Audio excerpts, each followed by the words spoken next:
गंदगी और गुलाल भी, मतलब कई प्रकार के रंग भी मिले। मैं किसी से दामन बचाकर नहीं निकल सका। यहाँ दामन बचाने का मतलब क्या है? दामन बचाने का मतलब है कि किसी की अनदेखी मैं नहीं कर सका। मुझे सब कुछ सर आपकी आवाज कट जो भी रही मैंने है। देखा उसी के हिसाब से मुझे सब कुछ वर्णन करना पड़ा। इसका मतलब यह है कि उन्होंने संपूर्ण रूप से जो पूर्णिया जिला की जो यथास्थिति सार्थक वर्णन उन्होंने यथार्थपरक वर्णन उन्होंने किया है। ठीक है, तो इस वाक्य को आप लोग रेखांकित कर लीजिए या लिख लीजिए। ये 2-4 वाक्य मैं बताऊंगा उपन्यास की भूमिका से, और उपन्यास के अंदर भी उनको आपको याद रखना है। आप जब उत्तर लिखेंगे तो उसका उदाहरण आपको देना चाहिए। तो पूर्णिया जिला जो है वह पूर्णिया जिला इस उपन्यास का नायक है। इस उपन्यास में कोई मुख्य पात्र नहीं है, कोई मुख्य नायिका नहीं है। उस क्षेत्र को सर आपकी ध्यान में रखते आवाज हुए कट रही है सर। हाँ रूपाली, सर आपकी आवाज कट रही है सर। हाँ सर सुनाई नहीं दे रहा है। तुम्हारी आवाज नहीं आ रही है, ठीक से बोलो। सर सुनाई नहीं दे रहा है सर, कट रही है आवाज। सुनाई नहीं दे रहा? रुको रुको रुको। नहीं सर कट रही है।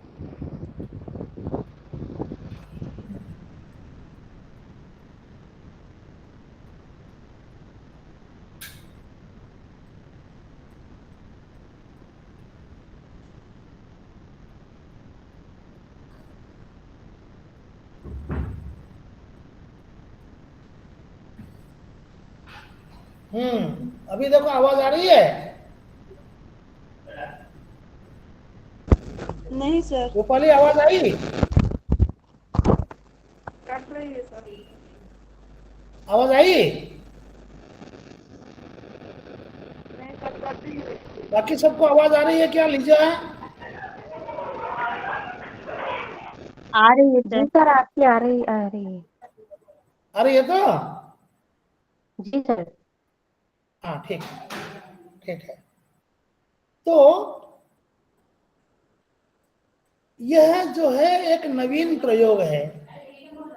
अक्सर आप प्रेमचंद को देख लीजिए, किसी को भी देख लीजिए, कोई ना कोई नायक होता है, लेकिन यहाँ नायक जो है वो है जो क्षेत्र है, वो इलाका, वो गांव, वही नायक है। उसी के बारे में सब कुछ वर्णन किया जा रहा है। ठीक है, तो पूर्णिया जिला का जो जिस गांव को लिया गया है, चुना गया है, वह है मेरीगंज। मेरीगंज गांव का नाम है। और वहां की जो घटनाएं घटित होती हैं 1946 से 1948 तक, 2-3 साल की घटनाएं, उसका वर्णन इसमें है। 1947 में भारत आजाद हुआ और 1 साल पहले से यह उपन्यास लिखा गया। और जो स्वतंत्रता आंदोलन की जो गतिविधियां गांव में हुई, और वो सारी बातें इसमें वर्णित हैं। आंदोलन का स्वरूप क्या होना चाहिए, उस गांव में क्या हो रहा था, मठों मंदिरों में क्या होना चाहिए, उस गांव में क्या हो रहा था। उस गांव में एक कबीर, महात्मा कबीर का एक मठ था। तो उस मठ का जो महंत है उसका स्वभाव कैसा है, उस मठ में क्या क्या होता है, ये सारी बातों का इन्होंने बिल्कुल बिना लाग लपेट के इन्होंने वर्णन किया है। तो हम लोग आगे बढ़ते हैं।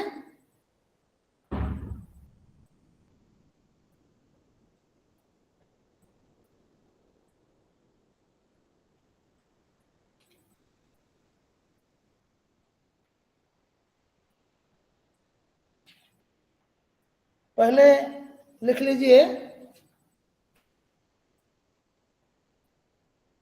लेखक परिचय। लेखक परिचय लिख लीजिए। फणीश्वर नाथ रेणु, जन्म 4 मई 1921। कहाँ जन्म हुए? औराही हिंगना गांव। औराही हिंगना गांव। औराही हिंगना गांव, जिला पूर्णिया, बिहार। इनकी मृत्यु हुई 11 अप्रैल 1977। 1977।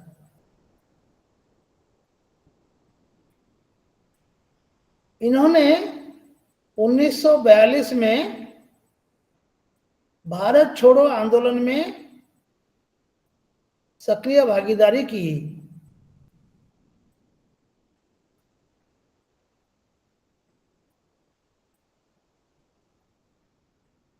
ठीक है। और सिर्फ स्वतंत्रता सेनानी ही नहीं, बल्कि सारा जीवन उन्होंने गरीबों का दमन और शोषण और जातिवाद और वर्ग चेतना, ये जो वर्ग विभाजन, इन सबके खिलाफ जो सामाजिक आर्थिक राजनीतिक बुराइयां हैं, उनके खिलाफ वे आजीवन संघर्ष करते रहे। ये जो पूर्णिया जिला है, उससे ठीक लगते ही नेपाल है। नेपाल की सीमा इनके गांव से सटी हुई है। तो लोग बेरोक टोक आना जाना करते हैं। तो नेपाल में जो राजशाही के विरुद्ध जो आंदोलन हुआ, गणतांत्रिक आंदोलन, गणतंत्र की स्थापना के लिए, उसमें इन्होंने सक्रिय भागीदारी की, बल्कि नेतृत्व लिया। ठीक है। आपकी पुस्तक जो है पृष्ठ 8 पर दूसरा अनुच्छेद, उसमें कुछ गलतियां हैं, उसको सुधार लीजिए। दूसरे अनुच्छेद में भारत में 25 जून 1975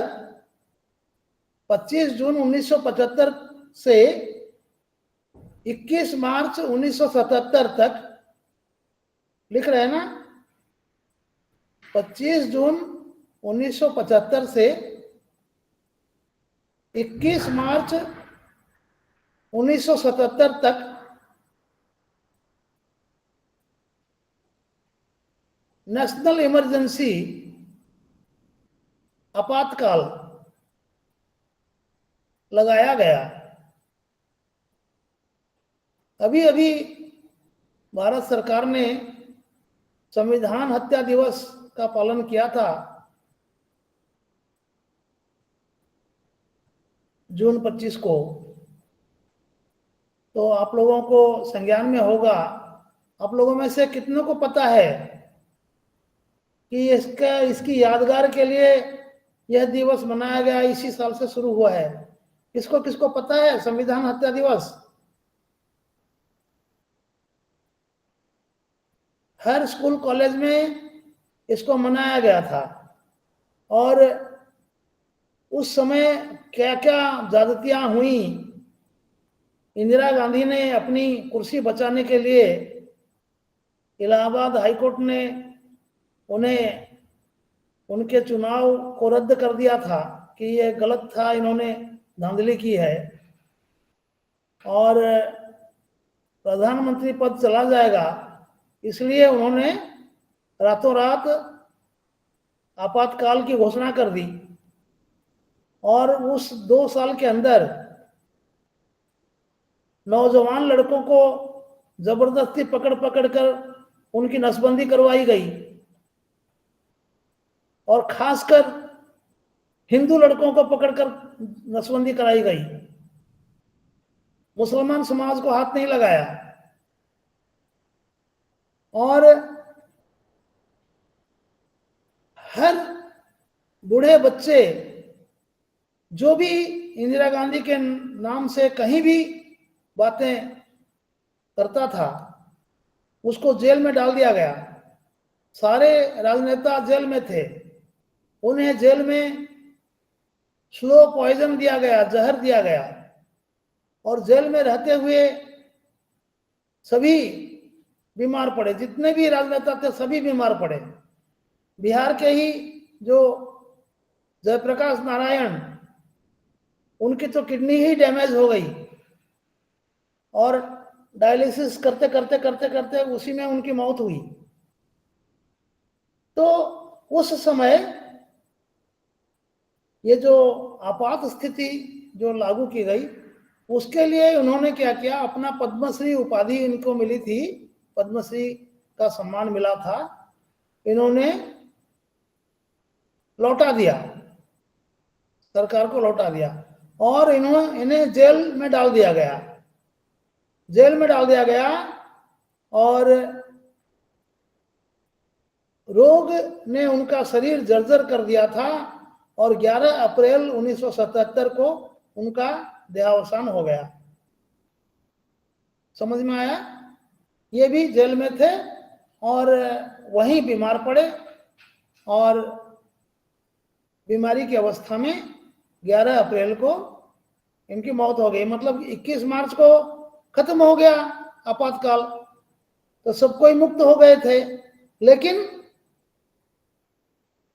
जो बीमारी उन्हें लगी उस बीमारी ने इनकी जान ले ली। तो आपकी किताब में लिखा है दूसरे अनुच्छेद में 1985-88 की आपात स्थिति। दूसरे अनुच्छेद में देखिए, तीसरी पंक्ति, आप लोग सुन रहे हैं ना? जी सर। पृष्ठ 8 पर, आलोचना पुस्तक पृष्ठ 8 पर खंड 3, ठीक है,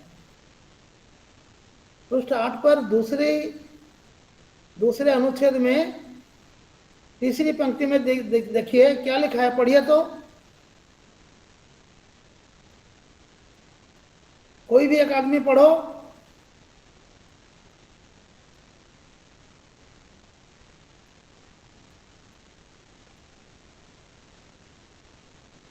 अरे पढ़ो ना।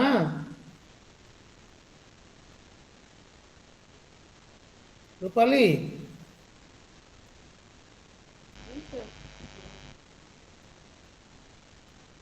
Sir hello. हाँ पढ़ो। अपने पड़ोसी नेपाल की जनता को राजमहल के दमन और अत्याचारों से मुक्ति दिलाने के लिए भी रेणु ने वहां की जनता द्वारा शुरू की गई सशस्त्र क्रांति व राजनीति में सक्रिय हिस्सा लिया। इसी उसके कड़ी बाद क्या में लिखा? इसी कड़ी में इसी कड़ी में क्या इसी लिखा है? कड़ी में 1985 से 1985 से 88 की आपात की स्थिति उसी का को उसको संशोधन करो। वही सेकंड है। हाँ 75 से 77। 75 नहीं, पूरा तारीख लिखना है आपको। ये नहीं सर, वो भारत में नीचे भी लिखा हुआ है ना, पूरा तारीख लिखा हुआ वो ये। कहाँ लिखा है तारीख नीचे? हाँ वो देखिए, वो रेणु के संघर्ष को 25 यहाँ लिखा हुआ है, यहाँ भी गलत लिखा हुआ है। गलत लिखा है ना, मैं इसलिए बोल रहा हूँ उसको काट के लिखो 25 जी। जून 1975 से 21 मार्च 1977 77। जी सर। 77। ठीक है, जी सर। जी सर। संशोधन कर लिया ना। जी तो सर, कर लिया। उन्होंने कड़ा विरोध किया। आपात स्थिति के विरोध में उन्होंने पद्मश्री की मानद राष्ट्रीय उपाधि लौटा दी। उन्हें पुलिस यातना झेलनी पड़ी और जेल यात्रा भी करनी पड़ी। ठीक है, रेणु के संघर्ष को 23 मार्च 1988 को जो लिखा है उसको कर दीजिए 21 मार्च 1977। ठीक है, तो ये जो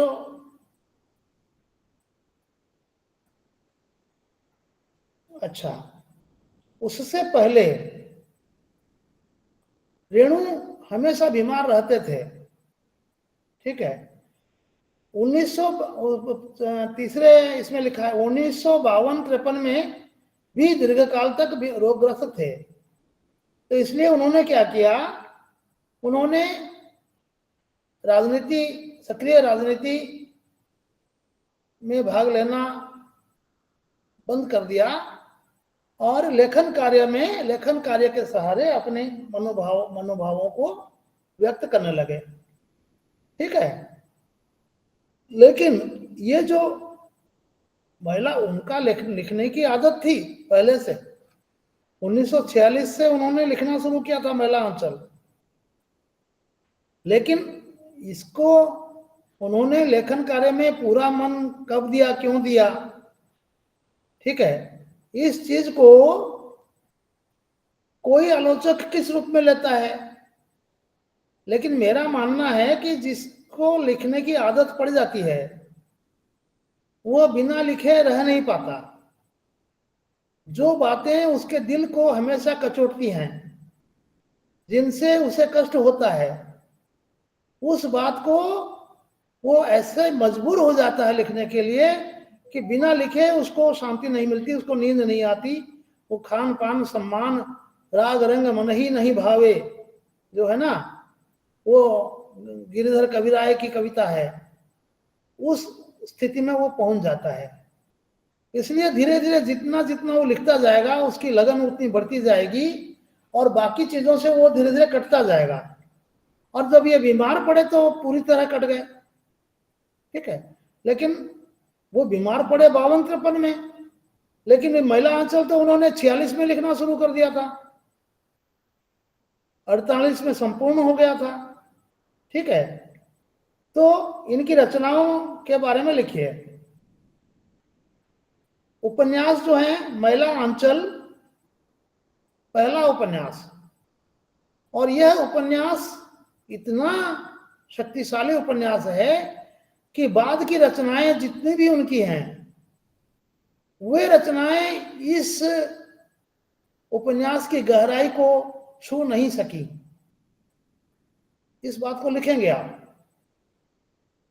रेणु का जो पहला उपन्यास है, क्या कहते हैं, महिला अंचल, वह इतना प्रभावशाली है कि उसने हिंदी साहित्य में आंचलिक उपन्यास विधा को स्थापित कर दिया। और उनकी जो बाद की रचनाएं हैं वो रचनाएं महिला अंचल के स्तर को स्पर्श नहीं कर सकी गहराई की दृष्टि से। गहराई का मतलब क्या है? गहराई का मतलब है प्रकृति वर्णन, सर एक यथार्थ का बार फिर वो वर्णन। सेंटेंस बोलना प्लीज। सर एक बार वो मतलब सेंटेंस दोबारा बोल। सर दोबारा वो कौन सा? सेंटेंस बोलना।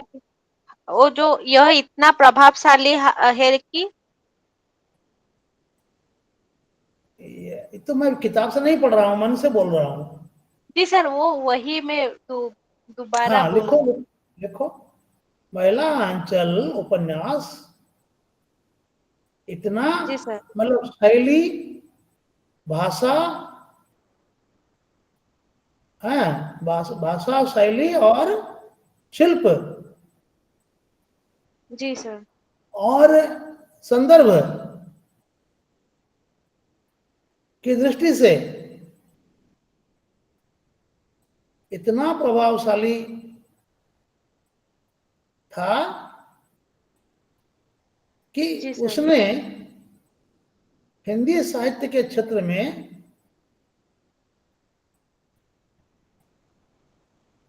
जी सर। आंचलिक उपन्यास विधा को स्थापित कर दिया।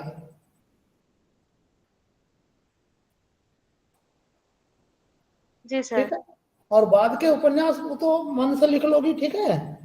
जी सर। बाद में उन्होंने जितनी रचनाएं उनकी हैं वो इसके स्तर को छू नहीं सकी। तो उपन्यासों के नाम लिखिए, महिला आंचल पहला, फिर परती परिकथा, परती परिकथा दूसरा उपन्यास, तीसरा उपन्यास है दीर्घ तपा, दीर्घ तपा, तीसरा है चौथा है कलंक मुक्ति, कलंक मुक्ति। फिर अगला उपन्यास है जुलूस, फिर अगला उपन्यास है पलटू बाबू रोड, पलटू बाबू रोड। और कलंक मुक्ति के बाद क्या है? हैं? कलंक मुक्ति के बाद क्या है? जुलूस।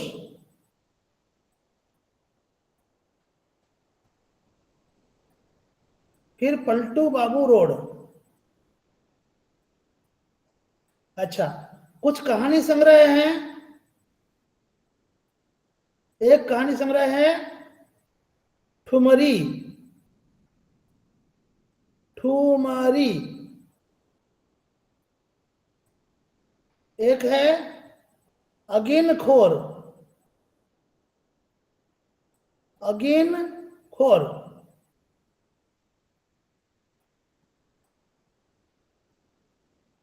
एक है आदिम रात्रि की महक,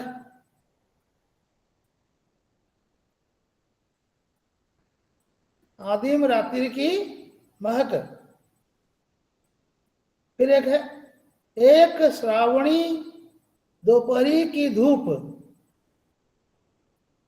एक श्रावणी, सावन के महीने में धूप बड़ी तेज होती है। एक श्रावणी दोपहर की, दोपहरी की धूप। और एक कहानी संग्रह है अच्छे आदमी।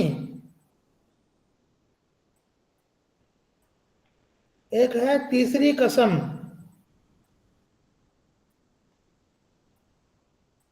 यह तीसरी कसम जो है, आपने एक फिल्म का नाम सुना है तीसरी कसम? नहीं सर। हाँ, वो तीसरी कसम जो फिल्म है वो इन्हीं के उपन्यास पर आधारित है। उसका फिल्मांकन किया गया है, बड़ा मशहूर है वो। फिर इन्होंने एक संस्मरण लिखा था। हाँ, संस्मरण कुछ है, ऋण कुल धन जल। ऋण, ऋण मतलब कर्ज। हाँ, ऋण कुल धन जल। ठीक है। और एक संस्मरण है वन तुलसी की गंधी,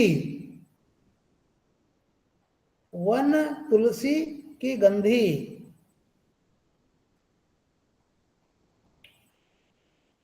और एक है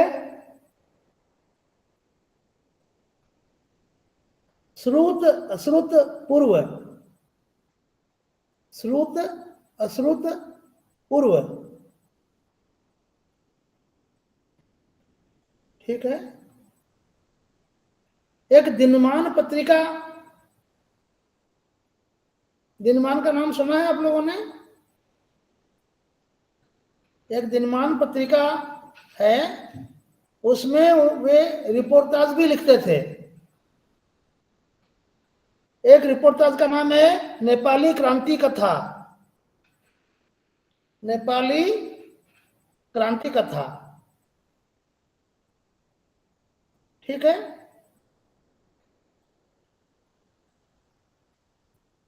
ये हो गई उनकी रचनाएं।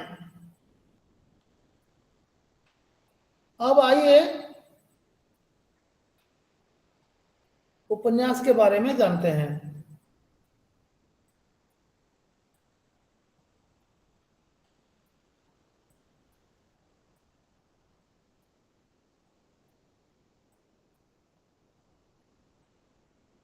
देखिए,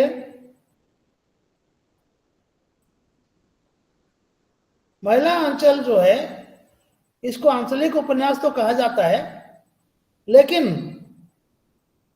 यह एक क्लासिकल रचना भी है। क्लासिकल रचना, क्लासिकल भाषा, क्लासिक संगीत, क्लासिक दर्जा किसको दिया जाता है? क्लासिक दर्जा मतलब शास्त्रीय दर्जा किसको मिलता है? जैसे ओडिसी नृत्य को शास्त्रीय दर्जा मिला है, ओडिया भाषा को भी शास्त्रीय भाषा की मान्यता मिली है। और शास्त्रीय भाषाओं में शास्त्रीय संगीत आप जानते हैं, करके जो गाते हैं, हिंदुस्तानी संगीत, कर्नाटकी संगीत, ये सब शास्त्रीय संगीत है। शास्त्रीय का मतलब है जिसमें संपूर्ण रूप से मौलिकता हो, संपूर्ण रूप से मौलिक जो चीज होती है उसे शास्त्रीय उपाधि दी जाती है। तो महिला अंचल जो है उसको शास्त्रीय उपन्यास कहा जाता है। और गोदान के बाद हिंदी का सर्वश्रेष्ठ दूसरा उपन्यास है महिला अंचल।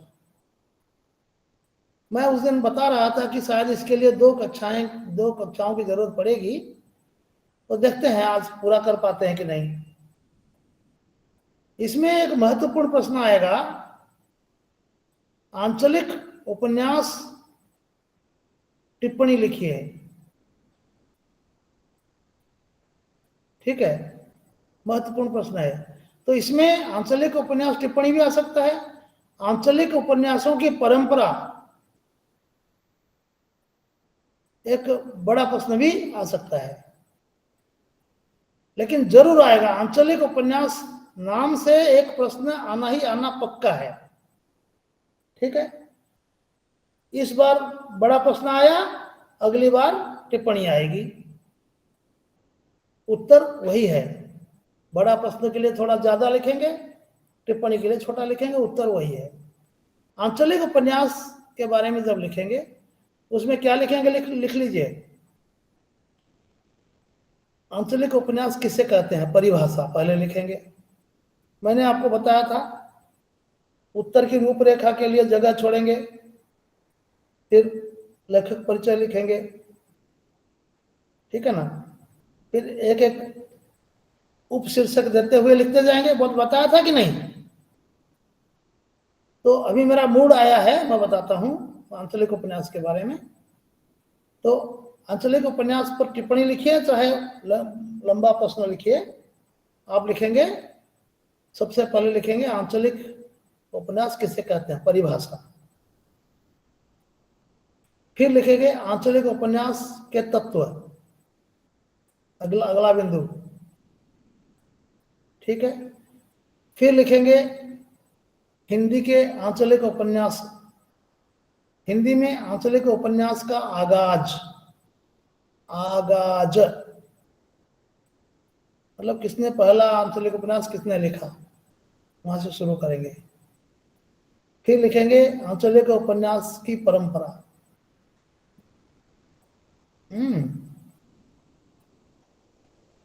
फिर लिखेंगे आंचलिक उपन्यास का उद्देश्य, ऐसी रचना की क्या आवश्यकता है, क्यों लिखा जाएगा, क्या मकसद है।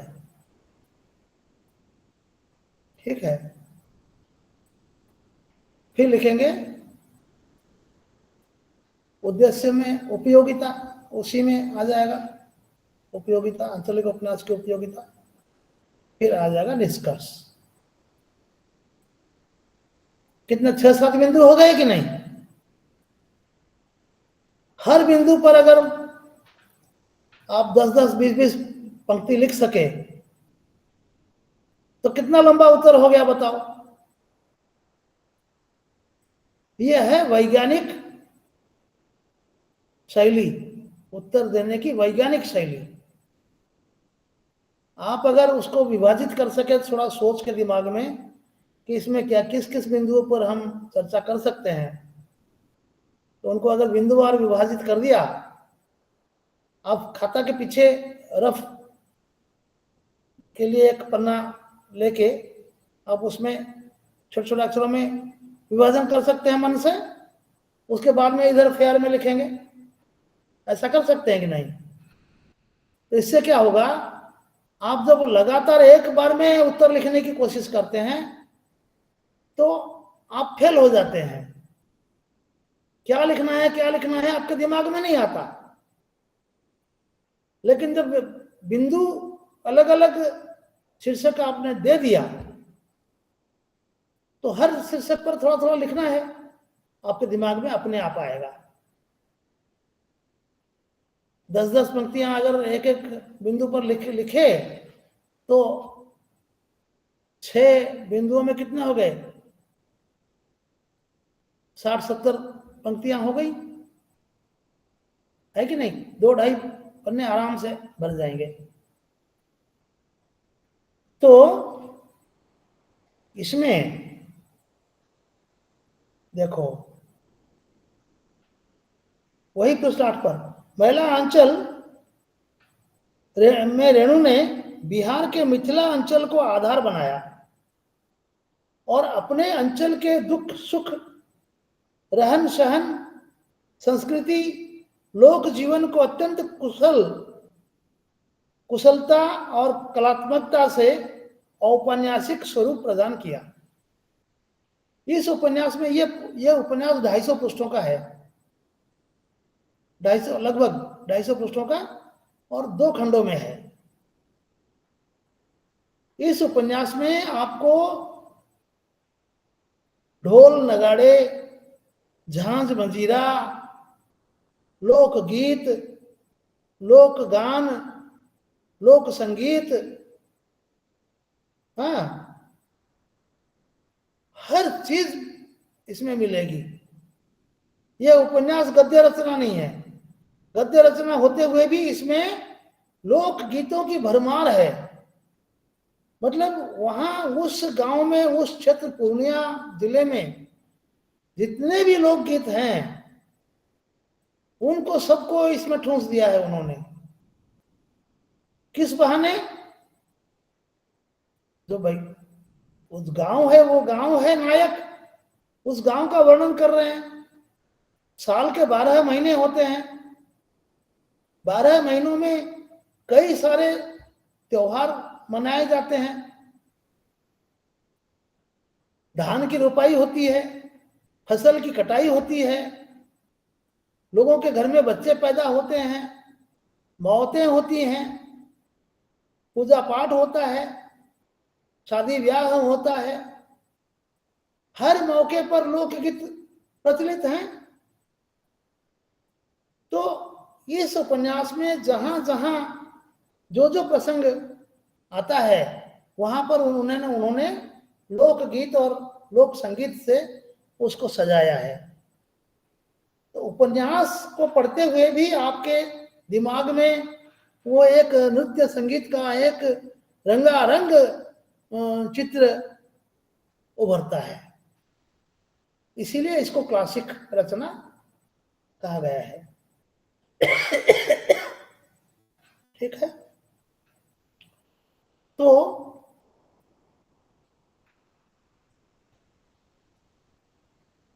आंचलिकता क्या है और आंचलिक उपन्यास क्या है?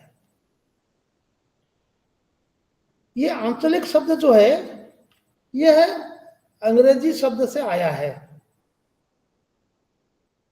क्योंकि अंग्रेजी आंचलिक उपन्यास पहले अंग्रेजी में लिखे गए।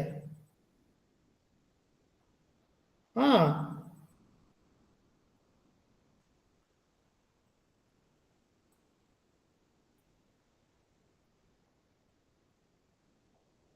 नहीं तो अंग्रेजी में पहले तो नहीं है, ये तो उससे पहले रेणु ने लिखा है, उससे पहले और भी आ गए हैं। ये सुनो, इस किताब में ये जो लिखा है आंचलिकता और आंचलिक उपन्यास, इसके संदर्भ में इन्होंने लिखा है, आंचलिकता शब्द अंग्रेजी के रीजन शब्द के पर्याय के रूप में हिंदी में प्रयुक्त हुआ है। अंग्रेजी में रीजनल नॉवेल की सुस्थिर परंपरा रही है। अंग्रेजी में टॉमस हार्डी जैसे महान उपन्यासकार आंचलिक उपन्यासकार के रूप में ही प्रसिद्ध हुए हैं। जे ए कुंडन के अनुसार एक आंचलिक लेखक एक विशेष क्षेत्र पर अधिक ध्यान केंद्रित करता है और इस क्षेत्र और वहां के निवासियों को अपनी कथा का आधार बनाता है। ठीक है, इसके बाद हाँ ठीक है, ये सही सही लिखा है। अंग्रेजी भाषा में सबसे पहला आंचलिक उपन्यास जो है वह है मारिया एडवर्थ। मारिया देखो दूसरे तीसरे अनुच्छेद में पृष्ठ संख्या 9 में, ये कुछ नाम आपको याद रखने हैं। मारिया एडवर्थ 1868, मैं उसको 1968 पढ़ रहा था, 1868 से 1800 क्या ये लिखा हुआ है, जन्म 68 में हुआ, 49 में मर गई। लीजा देखो तो किताब में। सर हमारे पास बुक नहीं है। हैं? बुक नहीं है सर। कौन कौन, रूपाली देख रही थी क्या? नहीं सर, मैं देख रही थी। मिला? जी सर मिला, वो लिखा हुआ है 1868 से 1849। ये कैसे संभव है? जी सर। तो ये जो किताब है इसको हम लोग कैसे पढ़ें और क्या परीक्षा में लिखें? आप लोग नेट में सर्च करेंगे इंग्लिश राइटर, अंग्रेजी लेखिका मारिया एडवर्थ लिखने से उसके बारे में आएगा। तो उसका जो समय होगा इसको काट के लिख देंगे, आप लोग संशोधन कर लेना, ठीक है। उनके प्रसिद्ध उपन्यासों में कासल रेकंट 1800, बेलिंदा 1810। अब ये पैदा हुए 1868 में, इनका उपन्यास 1800 ईस्वी में कैसे छपा? ये क्या है, इग्नू की किताब है कि क्या है ये? आप लोग इसको चेक करके मुझे भी बताना, ठीक है। मेरा नंबर है आप लोगों के पास, आप मुझे बताएंगे। हाँ, हम लोगों की एक कक्षा कल है, उसके बाद फिर डॉक्टर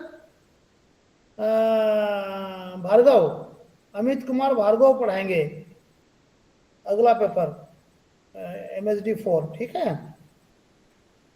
तो चलो, इसके बाद अंग्रेजी के 2 उपन्यासकारों के नाम हो गए। फिर फ्रेंच, जर्मन, स्पेनिश इत्यादि में भी अनेक लेखक आंचलिक उपन्यास लिखे हैं, ठीक है। कौन? टॉमस हार्डी, आर्नोल्ड बेनेट, लिख लीजिए, Thomas Hardy, Arnold Bennett, William Faulkner, William Faulkner. आप लोग ग्रुप से तो जुड़ नहीं रहे हैं, अपना अपना नंबर मेरे पास भेज देते तो मैं आप लोगों का 10-15 लोगों का ग्रुप बना लेता। आप लोगों को कुछ कुछ चीजें जैसे इसका स्पेलिंग वगैरह आप लोग लिखने में गलती कर सकते हैं, भेज सकता था, लेकिन पता नहीं क्या हो रहा है। आप लोगों को कई बार बोला, आप लोग सुन नहीं रहे। विलियम फाल्कनर लिखा, FALKNER। अच्छा, उसके बाद हिंदी के अलावा बंगला, मराठी, पंजाबी में भी आंचलिक उपन्यासकार हुए। बंगला भाषा में विभूति भूषण बंदोपाध्याय, विभूति भूषण बंदोपाध्याय, सतीनाथ भादुड़ी,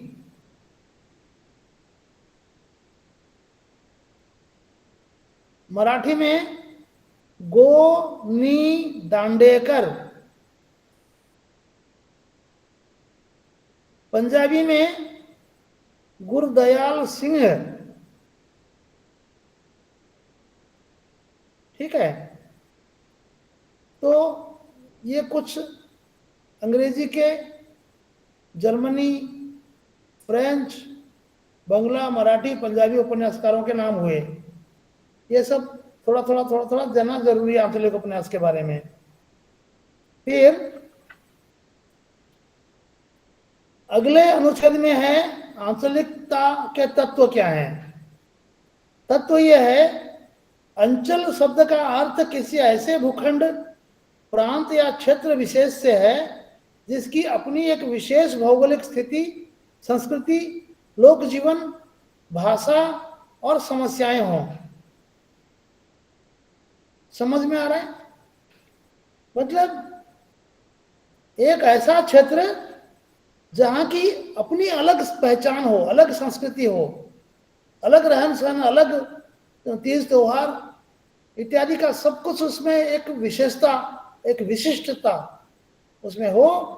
उस अंचल का जब वर्णन करते हैं तो उसे आंचलिक उपन्यास कहा जाता है। आंचलिकता के तत्व समझ गए? लिख लिया? रनिंग में फटाफट लिखना। डॉक्टर धीरेन्द्र वर्मा, इन्होंने हिंदी साहित्य कोश लिखा है। डॉक्टर धीरेन्द्र वर्मा ने लिखा है हिंदी साहित्य कोश में, लेखक द्वारा अपनी रचना में आंचलिकता की सिद्धि के लिए स्थानीय दृश्यों, प्रकृति, जलवायु, त्योहार, लोकगीत, बातचीत का विशिष्ट ढंग, मुहावरे, लोकोक्तियां, भाषा के उच्चारण की विकृतियां, उच्चारण में विकृतियां भी होती है ना, लोगों की स्वभावगत व्यवहारगत विशेषताएं, उनका अपना रोमांस, नैतिक मान्यताओं आदि का समावेश बड़ी सतर्कता और सावधानी से किया जाता है। ठीक है, तो ये सारे तत्व आपको बड़े ही जीवंत रूप में रेणु के उपन्यास में मिलेंगे। फिर आया हिंदी में आंचलिक उपन्यासों की परंपरा।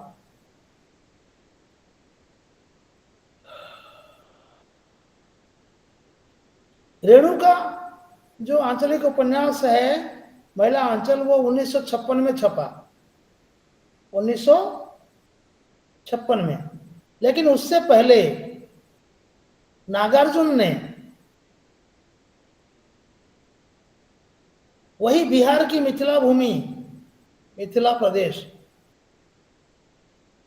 उसी पर एक उपन्यास लिखा था, बलचनामा, बलचनामा, जो 1952 में छपा था।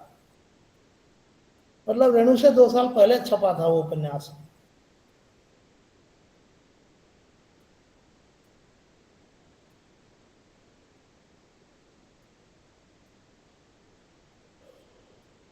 इस बलचनामा में जो कहानी है, थोड़ा सा लिख लीजिए। इस उपन्यास में गरीब किसान का बेटा बलचनामा के जमींदार के बगीचे से एक आम तोड़ लेता है। बच्चा है, उधर से गुजरा, उसको लोभ हो गया, उसने पत्थर मार के आम तोड़ लिया। इसी आरोप में इतना झगड़ा फसाद होता है कि उस बच्चे के बाप की मौत हो जाती है। अब उपन्यास पढ़ने से पता चलेगा मौत कैसे हुई, लेकिन उस आम के कारण उसकी मौत हुई। उपन्यास सामाजिक अन्याय, वर्ग संघर्ष का चित्रण करता है और इसमें लेखक अत्याचारों के खिलाफ शोषितों को एकजुट करने का प्रयास करता है। ये बलचनामा उपन्यास के बारे में थोड़ा सा आपको मैंने बताया। जितना नोट कर सकते हैं नोट कर लीजिए। और ये पुस्तक आपको वेबसाइट में भी उपलब्ध है। जिनकी किताबें नहीं आई हैं, आप लोग वेबसाइट से डाउनलोड कर सकते हैं। हाँ, MHD3 ब्लॉक 3 मैंने तो सारा डाउनलोड करके रखा है, और आप चाहें तो मैं भेज भी सकता हूं। सब है मेरे पास। तो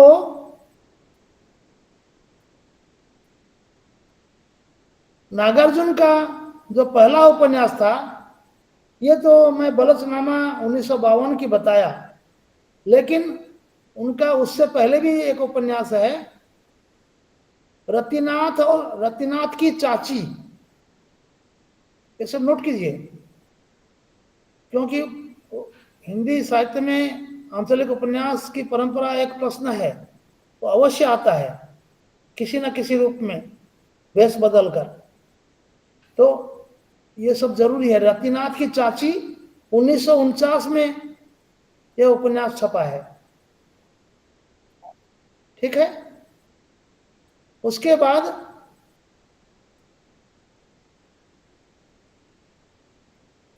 आबिद, सबको ही नंबर देने के लिए बोल रहे हैं। आप मेरे पास भेजो, आप ग्रुप में नहीं बनाना। ग्रुप में बनाऊंगा, ठीक है। आप नंबर भेजो मुझे। सबसे बढ़िया होता कि आप बड़े ग्रुप में जुड़ जाते।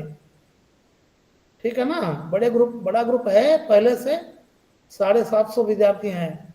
उसमें आपको परीक्षा उरीक्षा संबंधी, कब परीक्षा होगी, रिजल्ट कब निकलेगा, क्या है, सारी बातें उसमें आपको आएंगी। मुझे ज्यादा मेहनत नहीं करनी पड़ेगी। आप अगर ग्रुप बनाओगे तो आपको मेहनत करनी पड़ेगी। उसमें अपने आप चलता रहता है पूरा, सिनेमा के रील की तरह। ठीक है ना। आप मुझे नंबर भेज दो और मैं उसमें जोड़ दूंगा। कल परसों वो उसका लिंक डाला हुआ था, वो बिटिया आई थी कक्षा में, उसने डाला था। आप लोगों ने किसी ने ज्वाइन नहीं किया, मुझे बोल दिया हाँ ज्वाइन कर लिया। आप लोगों के फायदे के लिए बोल रहा हूँ। मेरा उसमें कोई लाभ नहीं है कि मुझे कोई आर्थिक लाभ मिल जाएगा, कुछ ऐसा नहीं है। मधुस्मिता, जी सर। मधुस्मिता हो ना, जी सर। उस ग्रुप का लिंक डाल दो तो चैट बॉक्स में। हाँ सर, डाल देती हूँ। जी सर, डाल देती हाँ डाल दो थोड़ा, ताकि जो आना चाहे आ सकते हैं। और मेरा नंबर भी उसके नीचे लिख देना, 7008182570। तो उसके बाद उनका और एक उपन्यास है, नई पौध है। 1952 में बलचनामा छपा, 1953 में नई पौध। पौध समझते हैं ना, छोटा पौधा जो है उसको बोलते हैं पौध। ठीक है।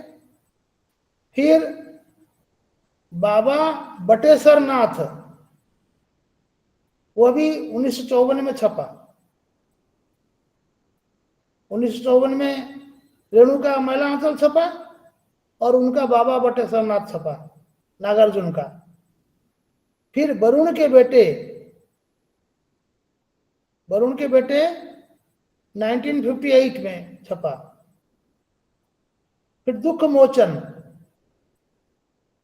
1958 में, वरुण के बेटे और दुख मोचन दोनों 1958 के हैं। ठीक है। उसके बाद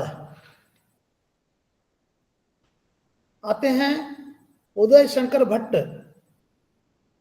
उदय शंकर भट्ट, उनकी रचनाएं जो हैं सागर, लहरें और मनुष्य, सागर, लहरें और मनुष्य 1955।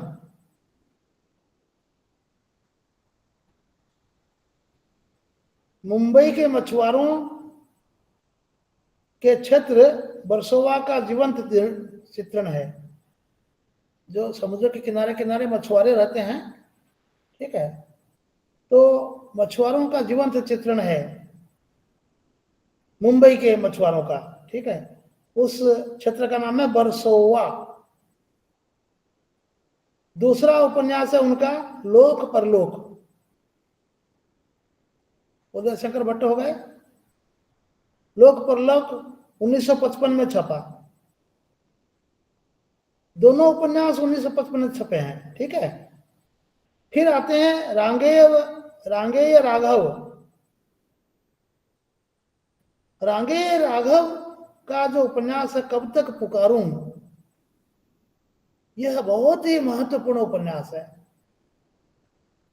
इसकी तरह, महिला आंचल की तरह, कब तक पुकारूं, प्रकाशन वर्ष 1958। इसमें राजस्थान और ब्रज की सीमा पर बसे एक गांव है, उसमें नटों का चित्रण किया गया है। जो नट होते हैं, आप लोगों ने देखा है कि नहीं, मैंने देखा है। राजस्थान और ब्रज भूमि, उसके बीच में जो मिलते हुए गांव हैं, वहां सब नट जाति के लोग बसे हुए। नट मतलब नाचने वाले। ये जातियां घुमंतु प्रवृत्ति की होती हैं, वो एक जगह नहीं टिकते। ये गांव पूरे देश का भ्रमण करते हैं। मैंने इनको देखा है उड़ीसा में, कई जगह ये आके तंबू गाड़ते हैं, रहते हैं, 15-20 दिन, महीना भर रहेंगे, फिर तंबू उखाड़ के चले जाएंगे। आपने देखा होगा कुछ बच्चे गली गली घूमकर झाड़ू बेचते हैं। फुल झाड़ू बेचते हुए बच्चों को देखा है। वे कौन सी भाषा बोलते हैं आप लोग नहीं समझ पाएंगे। वो सब उधर के हैं। ये लोग घूम घूम के जहां जो मिला उसको ये करके कुछ व्यापार कर लेते हैं, कुछ इसी तरह से जीते हैं ये। तो उसमें इन जातियों में स्वच्छंदता बहुत होती है। स्वच्छंदता मतलब शादी ब्याह, नर नारी के संपर्क इत्यादि। जब देखो पूरा परिवार जब घूम रहा है और तंबू गाड़ के रह रहे हैं, तो उसमें तो प्राइवेसी नहीं रहेगी। वो स्त्री पुरुष का मिलन भी होगा, बहू उसी में, बेटी उसी में, माता पिता उसी में। हो सकता है कि अलग तंबू लगा लें, लेकिन सब कुछ तो पता चलेगा ना कहाँ क्या हो रहा है। तो इनका जो इनके समाज में स्वच्छंदता बहुत होती है। तो कब तक पुकारूं, यह उपन्यास है। और एक उपन्यास है मुर्दों का टीला। ठीक है, ये सब आंचलिक उपन्यास हैं। फिर अगले लेखक हैं देवेंद्र सत्यार्थी, ये असम के हैं। देवेंद्र सत्यार्थी, इनके उपन्यास हैं ब्रह्मपुत्र 1956, दूध झाछ, दूध झाछ समझते हैं ना, जिसको छाछ बोलते हैं। दही बिलोने के बाद घी निकल जाता है, नवनीत निकल जाता है, और जो बच जाता है पानी जैसा, उसको शरबत बना के पीते हैं, पेट ठंडा रहता है, उसको छाछ उड़िया में क्या बोलते हैं? क्या बोलते हैं उड़िया में? सर घोड़ो दही। घोड़ो दही, चोला चोला, चोला दही, ठीक है, चोला। खाली चोला बोलने से वो घोड़ो दही को समझाता है। तो दूध झाछ देवेंद्र सत्यार्थी के हो गए। फिर एक लेखक हैं राजेंद्र अवस्थी, उनके उपन्यास अगर नहीं भी लिख सकेंगे, नाम तो आपको लिखना पड़ेगा, कुछ 8-10 नाम जरूर आपको लिखना चाहिए, तभी तो उत्तर कुछ बनेगा। राजेंद्र अवस्थी, इनके उपन्यास हैं जंगल के फूल।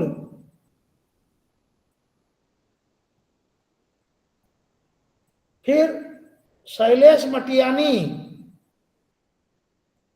इनका उपन्यास है हौलदार, हौलदार 1960।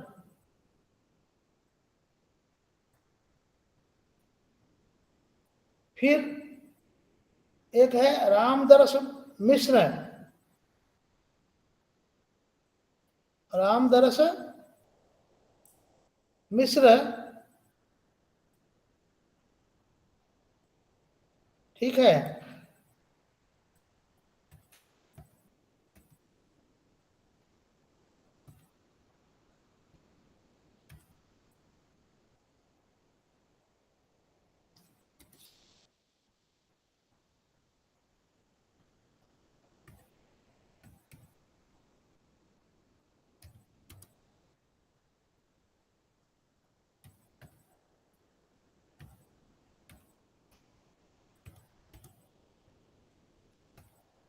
मैंने अपना नंबर भेज दिया, सर मैं वो ठीक है। ऐड नहीं कर पा, मतलब मैं लिंक नहीं भेज सकती क्योंकि मैं एडमिन नहीं हूँ, इसलिए मैं लिंक वो शेयर नहीं कर सकती। नहीं, उसमें मोबाइल से सर जुड़ी हो ना? मैं भेज देती हूँ। हाँ, ये अपना जो ग्रुप है, सर अंकिता हो क्या ग्रुप में? हाँ, ये अपना ग्रुप है। हाँ सर, हाँ सर। हाँ ठीक है, शाबाश। इसको क्लिक करेंगे तो आप लोग ग्रुप में जुड़ जाएंगे। उसमें बहुत फायदा है। एक हमारे उदय उदय उदय सर हैं, उदय उदय जी, ठीक है, मैं उन्हें छोटा भाई मानता हूँ। वो बच्चों के एक एक प्रश्न का उत्तर देते हैं, मुझे बिल्कुल चिंता नहीं करनी पड़ती, और सारी समस्याएं बच्चे खुद सर्च नहीं करके ग्रुप में पूछते हैं। मुझे आश्चर्य होता है कि कैसे उबते नहीं है, वो बड़े धीरज के साथ उत्तर देते हैं। और वो जो उस दिन आई थी बिटिया, क्या नाम था, वो परसों तरसों नहीं आई थी क्लास में? सर मीरा शर्मा, हाँ, मीरा शर्मा। मीरा, हाँ मीरा बिटिया, मेरा ध्यान इसमें किताब में है। तो मीरा बिटिया वो बहुत बड़ी है वो, ठीक है, और उनकी बेटी पढ़ती है कॉलेज में, लेकिन हमें बहुत मानती है। मैंने बाद में उनसे पूछा कि बेटी आज भी मुझे याद रखी हो आज तक? और रोज भेजती है इसमें मैसेज, मतलब सुप्रभात वगैरह भेजती है। तो मुझे फुर्सत नहीं होती है, मैं 2-4 दिन में एक फूलों का गुलदस्ता भेज देता हूँ इसमें ग्रुप में, एक क्या बोलते हैं, व्हाट्सएप पर। तो उसने मुझे बोला कि सर आपकी आवाज मैं नहीं सुनी थी, अरसा हो गया मैंने आपकी आवाज नहीं सुनी थी, इसलिए कक्षा में गई थी। अब बताओ उसके हृदय के उद्गार कैसे हैं, कितना चाहती है जबकि हम लोग कभी मिले भी नहीं है। यह होता है गुरु शिष्य में जो संपर्क ऐसा होता है, एक दूसरे के लिए तड़प जाएं। हाँ, बीच में बीमार थी, क्या क्या था कुछ नहीं बताती मुझे, बार बार बोलती है कि सर वो मुंबई आइए, आप कुछ दिन रह के जाइए। ऐसा होता है। वो हम लोग क्या है कि पुराने जमाने के लोग हैं, हमारे अंदर वो गुरु शिष्य का जो एक पवित्र बंधन होता है वो हम लोगों के अंदर है। एक ग्रुप में एक कलकत्ता की एक लड़की थी, मैं थोड़ा सा बोल देता हूँ, 1 मिनट। तो ग्रुप में ही किसी लड़के ने उसका नंबर लेके उसको परेशान किया, तो उसने मुझे बताया कि सर मैं ग्रुप छोड़ दूंगी, ऐसा ऐसा है। तो मैंने उसको बढ़िया से मतलब कूटनीतिक तौर पर उस लड़के पर मैंने ये किया और वो तुरंत ही माफी मांगने लग गया। मैंने कहा मुझसे नहीं, उस बिटिया से माफी मांगो, तुम्हारा टाइटल एक जैसा है इसका मतलब थोड़ी है कि तुम इस तरह से शैतानी करने लगोगे। कल को कोई बात होगी तो ग्रुप में मैं फंसूंगा बीच में, मैं एडमिन हूँ। हाँ, तो उस बच्ची ने अभी कल परसों फोन किया था, उसकी शादी भी हो गई। उसने लिखा था कि सर आज भी ऐसे शिक्षक हैं, मुझे अंदाजा नहीं था, आज भी ऐसे शिक्षक मिलते हैं। ये होता है, ठीक है।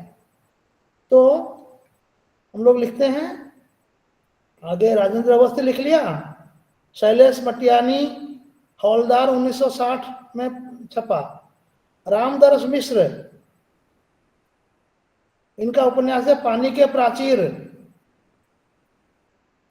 इसमें गोरखपुर क्षेत्र का जनजीवन वर्णित है।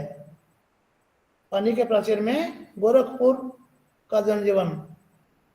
गोरखपुर किसका क्षेत्र है? आजकल कौन बड़ा नेता है वहां का? गोरखपुर का? हाँ, अरे योगी जी नहीं है मुख्यमंत्री उत्तर प्रदेश के, वो गोरखपुर के ही तो हैं। एक मठ के जो गोरखनाथ जो थे, नाथ संप्रदाय के संस्थापक, उनके अनुयायी हैं ये। अच्छा, उसके बाद शिव प्रसाद सिंह बनारस हिंदू विश्वविद्यालय के एचओडी थे हिंदी के। इनसे मेरा पाला पड़ा था एक बार किसी लेखक सम्मेलन में। कब की बात बोलूं? 1992 में लेखक सम्मेलन में मैं गया था, उनसे पाला पड़ा था, कुछ गड़बड़ी हुई थी, अखबारों में निकल गया था। इनका उपन्यास है अलग अलग वैतरणी, 1968, अलग अलग वैतरणी 1968। इनका एक और उपन्यास है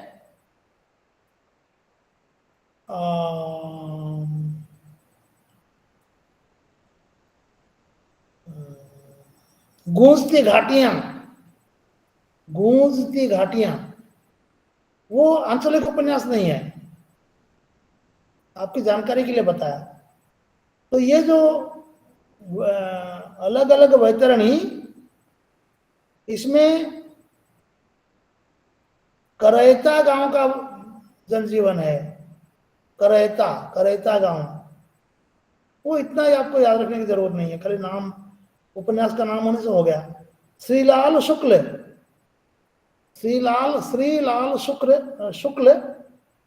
इनका उपन्यास है राग दरबारी, 1965। और ये सब तो हो गए आजादी के बाद की रचनाएं, है ना। 1947 में देश आजाद हुआ, अभी तक जितने उपन्यास हम लोग लिखे हैं ये सब स्वाधीनता के बाद के उपन्यास हैं। लेकिन 1925 के दौर में जब प्रेमचंद लिख रहे थे, उस समय भी कुछ आंचलिक उपन्यास हैं। एक है शिव पूजन सहाय, शिव पूजन सहाय का उपन्यास देहाती दुनिया, देहाती दुनिया 1925, ठीक है। अच्छा, शिव प्रसाद रुद्र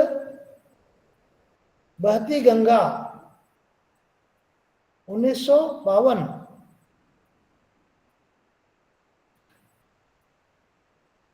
कुछ अन्य आंचलिक उपन्यासकार हैं, सिर्फ नाम है मेरे पास। अमृतलाल नागर, बलभद्र ठाकुर, हिमांशु श्रीवास्तव, राही मासूम रजा, मनहर चौहान। लिख रहे हैं क्या? लिख रहे हैं तो धीरे धीरे बोलूंगा, नहीं तो आगे बढ़ जाऊंगा।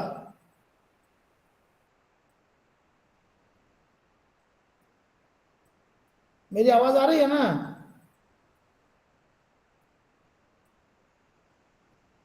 अरे लिख रहे हो कि नहीं? जी सर, शुरू से बोल दीजिएगा। लिख रहे हैं सर। लिख रहे हो? हाँ सर। अमृतलाल नागर, बलभद्र ठाकुर, हिमांशु श्रीवास्तव, स्पीड करो, राही मासूम रजा, मनहर चौहान,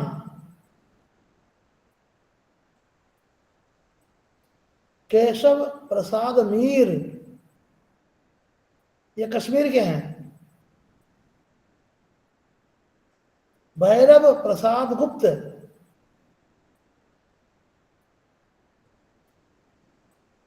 विवेकी राय,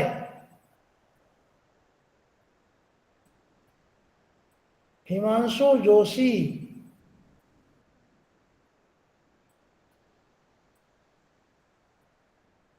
धूमकेतु,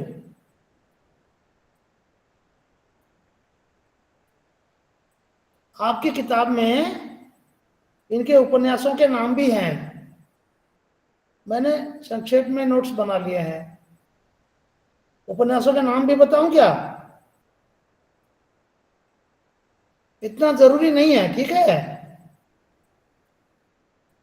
और अब लोग चाहे तो किताब को डाउनलोड करके देख लेना, पृष्ठ 10 पर है ये। फिर अलग अलग क्षेत्र के हिसाब से कुछ नाम आपकी किताब में दिए गए हैं। पंजाब क्षेत्र के लेखक, पंजाब के क्षेत्र के आंचलिक उपन्यासकार कृष्णा सोवती का जिंदगी नामा, ये पंजाब से हैं। मित्रो मरजानी, मित्रो मरजानी, कृष्णा सोवती के बारे में जानते हैं आप लोग? ये खिलाड़ी हैं, ओलंपिक्स के खिलाड़ी, ठीक है। ठीक है रूपाली, कोई बात नहीं। तो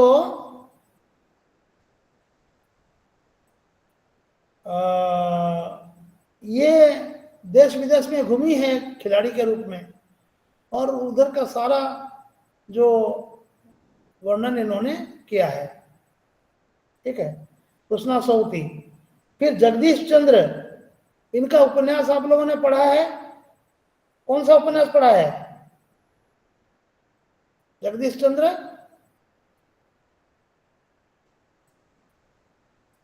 धरती धन न अपना,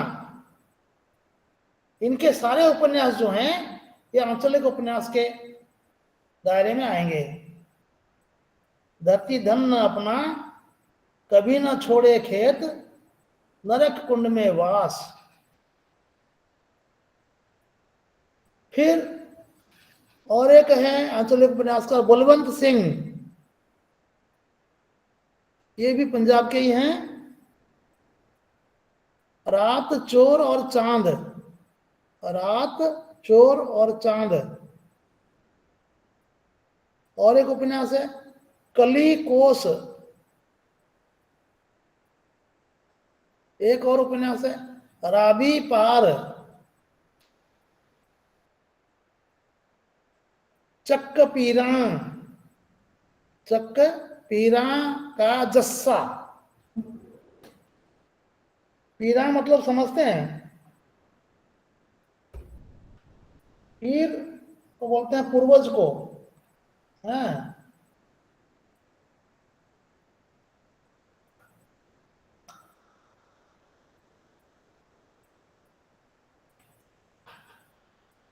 अच्छा, दो अकालगढ़,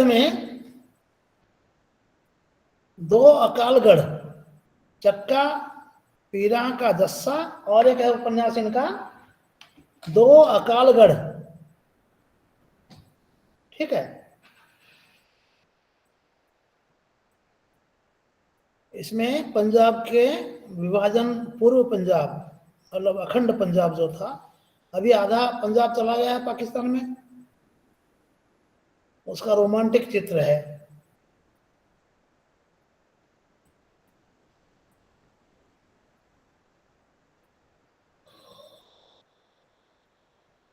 रेणु का जो दूसरा उपन्यास है परती परिकथा,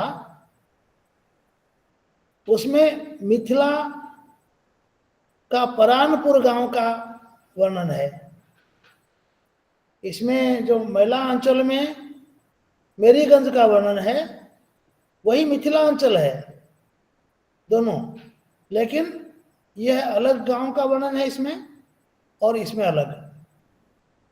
मैला अंचल में मेरीगंज का वर्णन, और परती परिकथा में परानपुर। और उनका जो जुलूस उपन्यास है उसमें गोड़ियार गांव, गोड़ियार गांव, ये जो गोड़ियार गांव है इसमें बंगाली लोग ज्यादा हैं। जो जब बांग्लादेश का युद्ध हुआ, बांग्लादेश नहीं, भंग हुआ था, वो बंगाल का जो इतिहास है बहुत ही क्या कहते हैं, उथल पुथल का इतिहास है। तो वहां से जो हिंदू शरणार्थी उखड़े थे आजादी के समय बंगाल में सबसे अधिक अत्याचार हुए थे हिंदुओं पर। तो बांग्लादेश तो पाकिस्तान बन गया, बाद में ना बांग्लादेश हुआ, 47 में पाकिस्तान पूर्व पाकिस्तान बना था। तो उस समय वहां हिंदुओं का इतना नरसंहार हुआ कि वहां से हिंदू पलायन करके भाग खड़े हुए, और उनमें से कुछ लोग आकर के यहाँ बसे हैं। कहाँ? गोड़ियार गांव में। तो यह जो गांव है पूर्वी बंगाल से उखड़े शरणार्थियों का गांव है। तो वहां की संस्कृति, वहां की चाल चलन सब कुछ अलग होगी, है ना। रेणु के कुछ अन्य उपन्यास हैं, मैंने लिखा दिया है शायद, दीर्घ तपा, कलंक मुक्ति, पलटू बाबू रोड, मैंने लिखाया है पहले। अच्छा, अब जो रेणु ने जो पहला आंचलिक उपन्यास लिखा मैला आंचल, उसमें वो इतने जोश में थे, इतने उत्साहित थे कि उन्होंने जो उपन्यास की भूमिका लिखी है उसका पहला वाक्य क्या है, मतलब उपन्यास का पहला वाक्य, भूमिका का पहला वाक्य है, देखो, यह है महिला आंचल, एक आंचलिक उपन्यास। इसको आप रेखांकित कीजिए, यह बहुत ही महत्वपूर्ण चीज है आपके किसी भी उत्तर के लिए। महिला आंचल के बारे में जो भी प्रश्न आएगा आप उसमें लिख सकते हैं। यह है महिला आंचल का एक आंचलिक उपन्यास, ठीक है। तो इस वाक्य के आधार पर उन्होंने बाद में फिर भी लिखा है, और भूमिका में आंचलिक उपन्यास के तत्व भी उन्होंने गिनाए हैं कि आंचलिक उपन्यास के तत्व क्या होना चाहिए।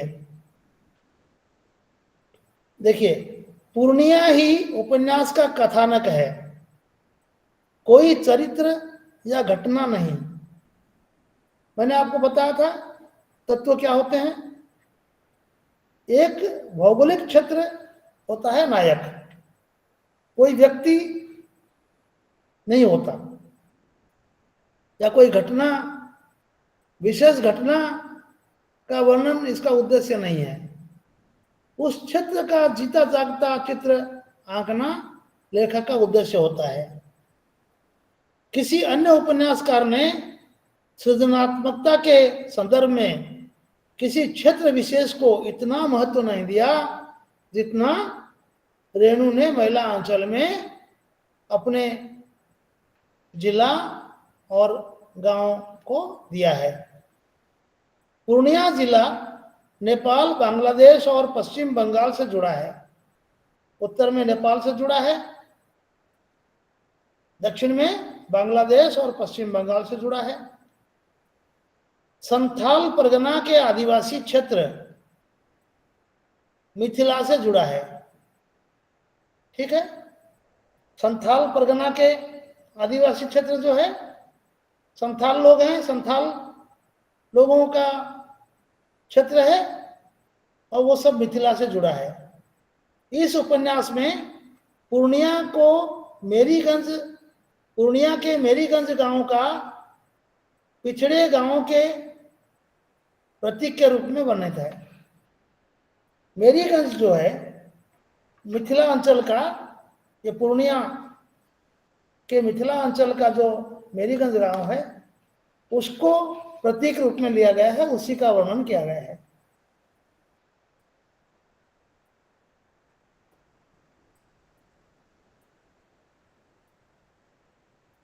भूमिका में जो लिखे हैं मैं आपको पहले बताया हूं, इसमें फूल भी हैं, शूल भी, धूल भी है, गुलाल भी, कीचड़ भी है, चंदन भी, सुंदरता भी है, कुरूपता भी। इसको जोड़ दीजिए उसमें पहले जो लिखा था। इसमें फूल भी हैं, शूल भी, धूल भी है, गुलाल भी, कीचड़ भी है, चंदन भी, सुंदरता भी है, कुरूपता भी। मैं किसी से दामन बचाकर नहीं निकल पाया। देखिए, इस संदर्भ में एक चीज मैं आपको बताता हूं, अपने मन से बता रहा हूं, आप लोग जरूर लिखना। उपन्यास का नाम उन्होंने महिला आंचल क्यों रखा? मेरे दिमाग में क्या आ रहा है मैं आपको बता रहा हूं, आप लोग विचार करना सही है या गलत है। जो गांव है हमारी माँ है, मातृभूमि। उस गांव में हमारी माता ने हमें जन्म दिया, हमें पाला पोसा माता ने। लेकिन माता ने हमें पालने पोसने के लिए संसाधन कहां से जुटाए? उसी गांव से। इसलिए हम लोग मातृभूमि बोलते हैं। उसी गांव से उपजा अन्न, उसी गांव की हवा का हमने सेवन किया। ठीक है ना? तो हमारे जीवन में अपनी माता का जितना स्थान है, मातृभूमि का भी उतना ही महत्व है। जिस तरह से मां का आंचल हमारे लिए, एक शिशु के लिए सबसे अधिक सुरक्षित स्थान होता है, मां का आंचल, ठीक है। शिशु जब डरता है, बच्चा कहां छुपता है? खटिया के नीचे। वो भागकर कहां जाता है? वो जाता है मां के आंचल में, मां के पास जाता है और उसके आंचल को पकड़ के अपने आप को उसके पीछे छुपा लेता है, मां का आंचल। उसी प्रकार वह गांव जो है, उसकी जो भूमि है, वह भी हमारा आंचल है। मातृभूमि का, मां का आंचल, तो उसको जो साड़ी पहनती है वो उसमें आंचल है। लेकिन मातृभूमि का भी आंचल होगा, वो भी एक मां है ना। उसका आंचल कौन सा है? उसका आंचल है उसकी प्रकृति, ठीक है, उसकी संस्कृति, उस गांव की प्रकृति शोभा, प्राकृतिक शोभा, चाहे गंदी हो, चाहे जैसे मां का आंचल मैला भी हो सकता है, साफ सुथरा भी हो सकता है, कुछ भी हो सकता है, लेकिन वो पवित्र है बच्चे के लिए, सबसे अधिक सुरक्षित स्थान। उस तरह से मातृभूमि का जो आंचल है, वह चाहे कैसा भी हो, गंदा हो, सड़ा गला हो, टट्टी मूत से भरा हो, उसकी संस्कृति चाहे साफ सुथरी हो, चाहे यौन संबंधों से दूषित हो, लेकिन वह आंचल ही तो है। तो गांव का आंचल मां के आंचल की तरह पूज्य और हमारे लिए गौरव का प्रतीक है, गौरव का विषय है।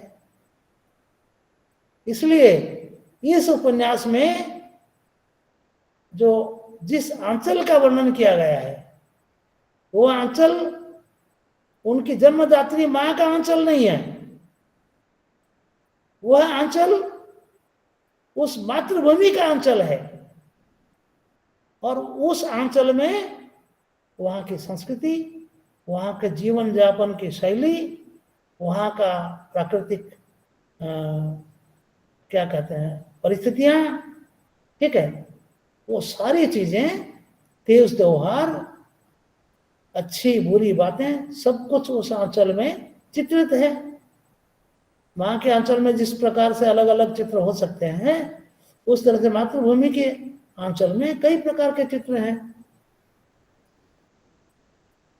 इसलिए उपन्यास का नाम आंचल रखा गया, अंचल को आंचल कर दिया।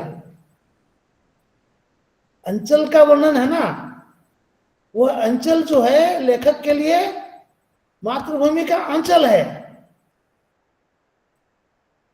वह जो अंचल है, वह अंचल लेखक के लिए अपनी मातृभूमि का अंचल है, लेकिन वह महिला है।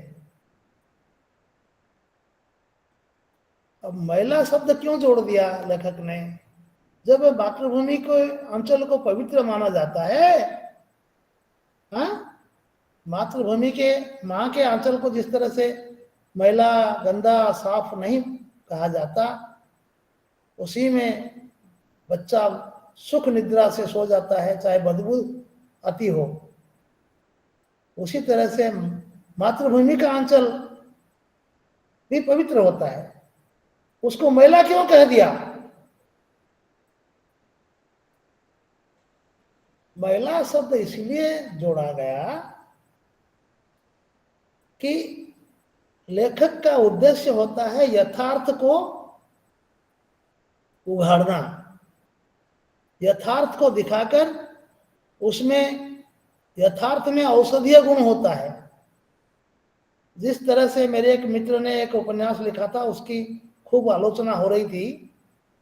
मैं कश्मीर में था और आया था भुवनेश्वर, तो अचानक एक अखबार, मतलब ये जो पुड़िया बांधते हैं ना दुकानों में, वो पुड़िया का कागज जो था उसमें मुझे दिखाई दिया साहित्य बाजार पच्चा फल, साहित्य बाजार पच्चा फल।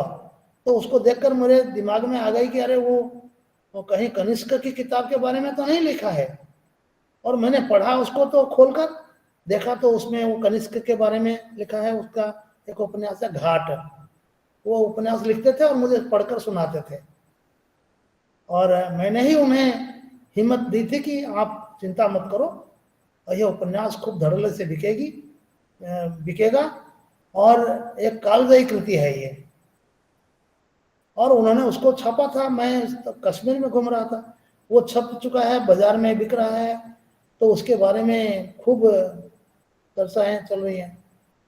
तो मैंने उसको तुरंत कागज कलम लिया और मैंने, मतलब 1 महीने से उस पर वाद विवाद हो रहा है, तो मैंने समाज अखबार में वो निकला था, मैंने उनके संपादक को लिखा कि ठीक है, साहित्य बाजार में पच्चा फल, मतलब सड़ा हुआ फल। बाजार में सड़े हुए फल मिलते हैं, लेकिन सड़े हुए फल में जो औषधि बनती है, रोग का निदान करने के बाद औषधि के रूप में सड़े हुए फल का इस्तेमाल होता है। तो मैंने लिखा कि सुधी पाठकगण जो भी विद्वान आलोचक हैं, उन्हें सड़ा हुआ फल तो दिखाई दिया, लेकिन सड़े हुए फल का जो औषधीय गुण है वह उन्हें क्यों नहीं दिखाई देता। और मुझे लगता है कि ये मानसिक विकारग्रस्त हैं ये आलोचक, और इन्हें शर्म आनी चाहिए। अंग्रेजी उपन्यास धड़ल्ले से वही लोग खरीद कर पढ़ते हैं जिसमें अश्लीलता भरी हुई होती है, बिल्कुल नंगी बातें लिखी हुई होती हैं। और यह एक उपन्यास है जिसमें एक, वो भी आंचलिक उपन्यास है, वो उड़िया का, एक गांव का कायाकल्प करता है एक बूढ़ा आदमी। उस गांव में स्कूल नहीं है, क्या कहते हैं, खेल का मैदान नहीं है, कुछ भी नहीं है उस गांव में। तो उसने व्रत ले लिया कि इस गांव का विकास हमें करना है। तो वो गांव गांव घूम के चंदा करके किस तरह से स्कूल खोलता है, फिर धीरे धीरे माध्यमिक स्कूल खोलता है, हाई स्कूल खोलता है, फिर उसके बाद कॉलेज खोलता है। लेकिन क्या होता है कि धीरे धीरे शिक्षा के प्रचार प्रसार के कारण धीरे धीरे अंग्रेजी शिक्षा की हो रही है ना। अंग्रेजी शिक्षा के साथ में ये सब कुरीतियां समाज में आती हैं, तो अंग्रेजी शिक्षा का प्रभाव है। तो उन कुरीतियों का उन्होंने बड़े बेबाकी से एकदम नग्न वर्णन किया है। तो खैर, ये मैं किस बात पर बोल रहा था, ये बात किस बात बोल रहा था बेटा? सर आंचल के बारे में बोल रहे थे, महिला आंचल। महिला शब्द क्यों लिखा? महिला इसलिए लिखा कि हर रचना का पहला उद्देश्य होता है यथार्थ को उघाड़ कर, मतलब नंगा करके, यथार्थ को नंगा करके दिखाओ। तो उसमें जो औषधीय गुण है, जो पाठक के दिमाग में जो चोट पहुंचेगी, उससे वह कुछ कर गुजरने के लिए बहुत ही चिंतित हो जाएगा, वो एकदम क्या कहते हैं, तड़प जाएगा, और उसी से सुधार होगा। आप अगर, मेरे घर में एक चिंगारी है, मैंने एक कहानी लिखी है उस बारे में। मेरे घर में एक चिंगारी है, तो क्या मैं उसको अपनी गोद में छुपाऊंगा क्या? गोद में छुपाऊंगा तो मैं जल जाऊंगा, मेरा घर जल जाएगा। चिंगारी को बाहर फेंक देना चाहिए। उस तरह से कोई भी कुसंस्कार या गलत काम कहीं हो रहा है, उसको छुपाने से वह समाज और भी विकृत होता जाएगा और बिगड़ता जाएगा। उसको दिखाओ, घर में एक बच्चा शैतानी कर रहा है, आप उसको छुपाएंगे दूसरों से? नहीं, आप अपनी इज्जत बचाने के लिए भले ही कुछ करें, लेकिन उस बच्चे को सही रास्ते पर लाना अपना परम कर्तव्य है, औषधीय गुण है ये। तो ये जो महिला आंचल महिला हो गया है, मतलब उस मेरीगंज गांव में एक मठ है, कबीर मठ, उसके जो महंत हैं वो एक लड़ झगड़ के एक बच्ची को कोर्ट से जीत कर लाते हैं कि मैं इसको बेटी की तरह पालूंगा, और उसके साथ तमाम गलत काम वो जबरदस्ती करते हैं। वो बच्ची 8-9 साल की है और ये मठ महंत जो है ये अधेड़ है, अधेड़ से भी मतलब आगे निकल चुके हैं। गांव में जातिवाद चरम सीमा पर है। एक डॉक्टर आता है गांव में तो सभी उससे जाति पूछते हैं कि भाई तुम किस जाति के हो। ये बात तो मेरे साथ भी हुई है। उड़ीसा में मैं सेवा कार्य में काफी घूमा हूं। कलाहांडी जिला में एक रुपड़ा नाम का गांव है। आप लोगों में से कोई कलाहांडी का है क्या? उस गांव में जैसे ही मैं गया तो सब मुझे जाति पूछने लग गए। तो ये बहुत ही शर्मनाक चीज है। तो ये जो मेरीगंज गांव है, इसमें कुरूपता है। ये लेखक ने लिखा है ना, इसमें फूल भी हैं, शूल भी। फूल क्या है? फूल ये हैं, इसमें लड़कियां बहुत सुंदर हैं, उनका व्यवहार बहुत सुंदर है, और लोगों में आपस में भाईचारा बहुत है। ये सब फूल हैं, ठीक है। मेल मिलाप बहुत है, एक दूसरे के सुख दुख में खड़े होते हैं, साथ मिलकर उत्सव मनाते हैं। ये सब फूल हैं। शूल भी है। शूल क्या है? शूल है ये जो जातिवाद, अगड़म बगड़म, ये सब शूल है। और भी जो नग्नता, यौन शोषण स्त्रियों का, ये सब ये है। धूल भी है, गुलाल भी है, कीचड़ भी है, चंदन भी है। अभी समझ में आई बात? बात समझ में आ रही है कि भूमिका में रेणु ने क्यों ऐसा लिखा है? सुंदरता भी है, कुरूपता भी है। तो ये जो चीजें हैं, ये मेरीगंज गांव में प्रकृति जितनी सुंदर है, लोगों का व्यवहार आपस में जितना बढ़िया है। देखिए, एक चीज मानने की बात है, लोग ये जो मठ का महंत है उसके व्यवहार से बहुत दुखी हैं, उनमें आक्रोश है, लेकिन वो विरोध नहीं करते, दबी जुबान में बात करते हैं।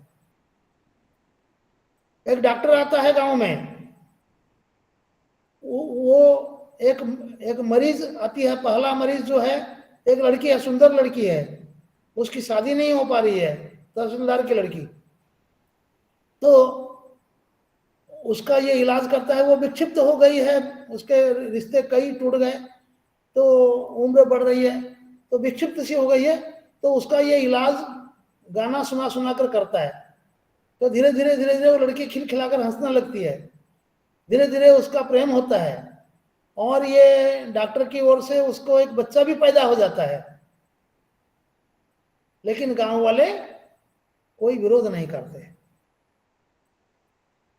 मतलब एक तरह से उस गांव में, यद्यपि ये लक्ष्मी के मामले में, जो सेवादास महंत के मामले में, ये जो एक नाबालिग लड़की का शोषण हो रहा है, उस एक बात को छोड़कर बाकी सभी चीजों में गांव में यौन संबंध के बारे में उन्मुक्तता है, लोगों के स्वभाव में एक खुलापन है। गांव में विवाह योग्य जो युवक युवतियां हैं उनके लिए एक मेला लगता है। जब होली का त्योहार आता है उसमें जो लोकगीत गाते हैं उसमें अश्लीलता है।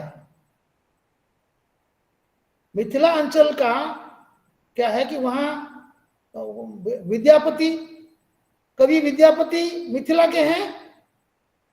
विद्यापति के जो की कविता है वो है घर घर में लोग गाते हैं, तो उसमें विद्यापति की के पदों में अश्लीलता है।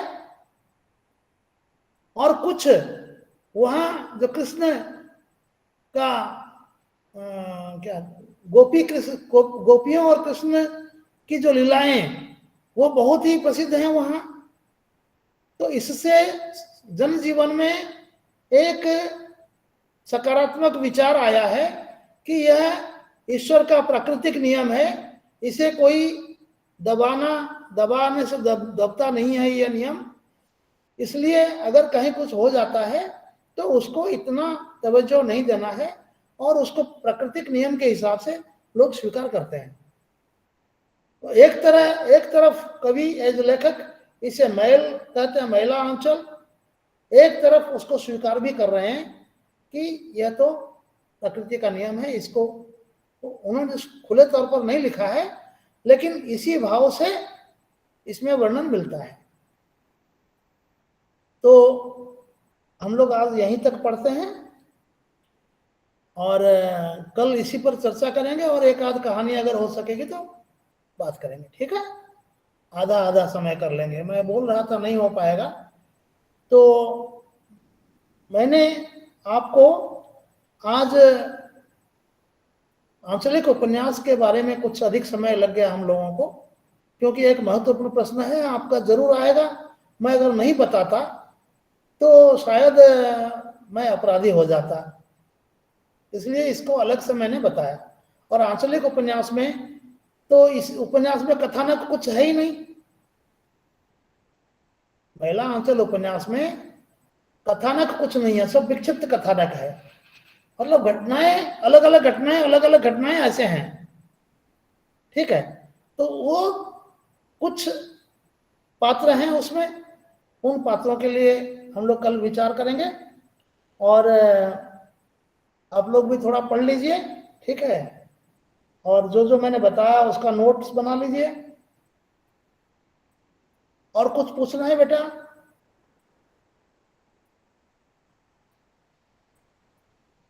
आप लोग ज्वाइन हो गए ग्रुप में?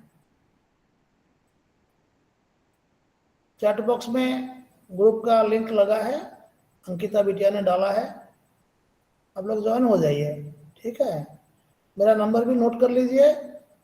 मुझे अगर मैसेज लिखेंगे, मैं आपका नाम सेव करके, अपना नाम भी मुझे भेजना, मैं नाम सेव करके मैं आपको उसमें जोड़ दूंगा। उसमें आपको परीक्षा कब आएगी, क्या चेंज हो रहा है, क्या नोटिफिकेशन निकल रहा है, रिजल्ट कब आ रहा है, असाइनमेंट कब चेक हो रहा है, हर चीज के बारे में बातें होती हैं। ठीक है। कुछ पूछना है तो बताइए।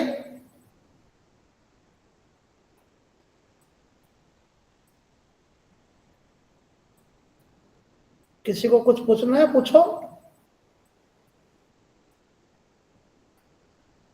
मुझे कक्षा अधिक नहीं मिल रही है, नहीं तो मैं आप लोगों को एक महत्वपूर्ण चीज है, उपन्यास कहानी, उपन्यास तो अलग है, कहानी के साथ कहानी, नई कहानी, ललित निबंध, इनमें क्या अंतर है? ललित निबंध और कहानी में क्या अंतर है? ये जो रिपोर्टाज, संस्मरण, कहानी और संस्मरण कभी कभी एक दूसरे पर, मतलब यह पता नहीं चलता है कि कौन सा संस्मरण है, कौन सा कहानी है। उसको कैसे अलग करेंगे, क्या ढूंढने से वो मिलेगा, इन सब पर मैं बहुत बढ़िया से बताता हूँ, लेकिन इसमें तो संभव नहीं है। यह इसका विषय है, MSD 5 में आएगा शायद। साहित्य शास्त्र किसमें है? MSD 5 ना,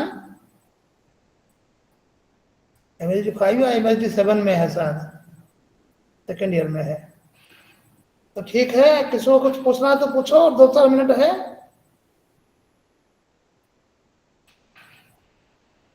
लीजा, उपमा, उपमा है कि क्या नाम है बेटा? शुक्ला? जी सर, उपमा शुक्ला। हैं? उपमा शुक्ला। अच्छा, कहाँ से हैं आप? मैं लखनऊ से हूँ सर। कहाँ से? लखनऊ। अच्छा, हम्म। शाबाश शाबाश, ठीक है। तो आप परीक्षा लखनऊ में ही देगी? हाँ जी सर। अच्छा, आपको लिंक कहाँ से मिला? ये दिल्ली में हमारी भतीजी ने की, भांजी ने किया हुआ था, उसने दिया था मुझे। हाँ बेटा। दिल्ली में मेरी बहन की लड़की ने किया हुआ था इग्नू से में, अच्छा, तो उसने मुझे भेजा था। ठीक है, आप लोग जुड़ो, सबको ही जुड़ो, उधर के भी जितने विद्यार्थी हैं सबको जोड़ो ग्रुप से। जी सर। मेरी मेरी इच्छा है कि इस ग्रुप को मैं एक, अगर 700 विद्यार्थियों में से अगर 7 भी लेखक कवि निकल जाएंगे, जी सर। ठीक है, तो बड़ी उपलब्धि होगी कि नहीं? हाँ जी सर। मेरी इच्छा बहुत है, मैंने कई बार कोशिश की, ग्रुप में लोगों को उभारा, लेकिन आज के विद्यार्थियों में वो जज्बा नहीं है। सही कह रहे सर। कोई नहीं चाहता। सही कह यहाँ रहे तक सर। कि मैं कहता हूँ, अरे तुम जो मैसेज लिखते हो उसको देवनागरी लिपि में तो लिखो। हिंदी लिख रहे हो, हिंदी को देवनागरी में नहीं लिख के अंग्रेजी अक्षर में लिखने का क्या मतलब है? उसको पढ़ के समझ में नहीं आता है। जी सर। देवनागरी में फटाफट जो 1 मिनट में हम लोग समझ जाएंगे, उसमें 10 मिनट लगता है उसको समझने में। कई बार उसका अर्थ भी नहीं निकलता है, ऐसा स्पेलिंग लिख देते हैं। तो अरे मोबाइल में सब कुछ व्यवस्था है, डिक्टेशन से लिख सकते हैं, टाइपिंग डिक्टेशन करने से वो लिख देता है, कोई एक एक अक्षर जोड़ने की जरूरत नहीं है। इतनी सुविधा होने के बाद भी आप अंग्रेजी अक्षर में हिंदी लिखते हो, कितनी शर्म की बात है। लेकिन कोई सुनता ही नहीं, इसलिए हाँ बेटा, तो इसलिए मेरा भी मन थोड़ा खिन्न हो गया है। इतना ज्यादा मैं तवज्जो नहीं देता हूँ, नहीं तो हिंदी के कम से कम 8-10 ग्रुप हैं। मैं पहले क्या करता था, कक्षा का जो टाइम टेबल है हर ग्रुप में डालता था, डाल के वो वहां से विद्यार्थी आते थे। इतना बड़ा ग्रुप कैसे बना? 750 विद्यार्थी मामूली बात है क्या? दूसरे ग्रुप हैं अधिक से अधिक 100-150, उससे ज्यादा नहीं। मेरे ग्रुप में 750 कैसे हुए? बहुत हमने मेहनत की, और मेरी इच्छा थी कि सबको इकट्ठा करके कभी सम्मेलन करेंगे। हाँ, भुवनेश्वर में या कहीं पर एक वो करेंगे, लेखक सम्मेलन करेंगे, नव प्रतिभा का ये प्रतियोगिता आयोजन करेंगे, उनको पुरस्कृत करेंगे। जो खर्च होगा सबको ही मिल बांट के एक फीस कर देंगे, 1000-2000 रुपया, ऐसे उनकी रहने खाने की व्यवस्था होगी। हाँ, तो बच्चे आएंगे और फीस दे के आएंगे, लेकिन उनकी रचनाएं छप जाएंगी। हाँ, एक पत्रिका को हम बुक कर लेंगे, ISSN नंबर जिनका होता है, ठीक है ना, ऐसे करके उनकी रचनाएं उस पत्रिका में छप जाएगी, वो जीवन के लिए उनकी एक उपलब्धि हो जाएगी। हाँ, लेकिन क्या करेंगे, मेरे मन में ऐसे सपने मैं संजो के बैठा हूँ, बूढ़ा आदमी। बच्चों को अपने भविष्य की चिंता नहीं है। अरे भाई, लेखन शुरू करोगे तो तुम कहीं भी दिखाओगे तो तुम्हें नौकरी मिल जाएगी। मान लो छपा भी नहीं है, तभी वो कविता या कहानी जो भी कहीं दिखाएंगे और छपने की व्यवस्था भी हम कर देते हैं। मेरे तो हजारों लेख छपे हुए हैं, मैं बीच बीच में बताता रहता हूँ कि मेरा वो लिखा वो लिखा, हाँ, है ना। तो जब पढ़ाता हूँ तो मेरे दिमाग में आ जाता है, मेरी वो उस कहानी की याद आ जाती है, मैंने लिखा है, नाटक लिखा है, ये सब चीज़ है, बचपन से शुरू किया था। आप लोग तो बड़े भी हो गए हैं, आप लोगों को करना चाहिए कि नहीं। जब एक गुरु बैठा है बताने के लिए, सिखाने के लिए, मार्गदर्शन करने के लिए, अगर कोई उसमें उसका लाभ नहीं ले रहा है, गुरु के बोलने के बाद भी वो अपना हाथ खींच लेता है, तो फिर उसका और क्या इलाज है। सही कह रहे हैं सर। ठीक है, समाप्त करें। कोई कुछ पूछ रहे हो क्या? सभी को बोलो। उपमा, हाँ जी जी सर। तुम्हारी सहेलियां जितने भी उधर हैं सबको बोलो ज्वाइन करने के लिए ग्रुप में। हाँ, जी सर। फिर से कोशिश करते हैं। जी सर। देवनागरी लिपि में लिखने के लिए सबको बोलना। जी सर। मैं अकेले बोलता हूँ तो बच्चों को बुरा लगता है। जब 10 पूरा विद्यार्थी, सर। हाँ बोलो। बोलेंगे सर, बोलेंगे। हाँ ठीक है, तो समाप्त करें आज की कक्षा। जी सर। ठीक है, शुभ रात्रि। प्रणाम सर। खुश रहो बेटा।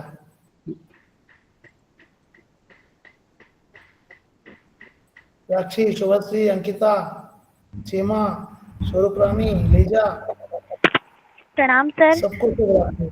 खुश रहो, प्रणाम सर। खुश रहो बेटा।